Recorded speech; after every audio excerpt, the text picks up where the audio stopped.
Salam, hər vaxtınız xeyir olsun. Mən FES Akademiyanın informatika müəllimi Məxluqə müəllim. Bugün sizlərlə növbəti sualımızın izahını paylaşacağım. Sual belədir.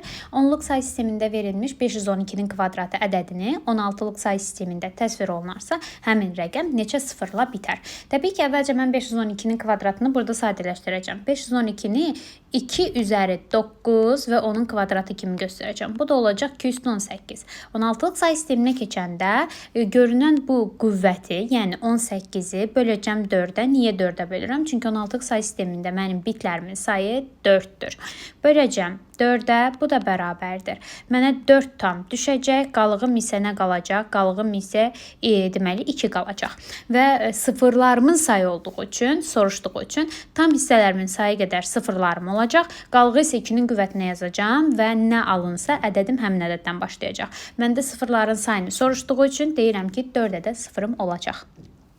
Belə müəllimlər, növbəti suallarımızın izahında görüşmək ümidi ilə. Özünüzə yaxşı baxın, hələlik.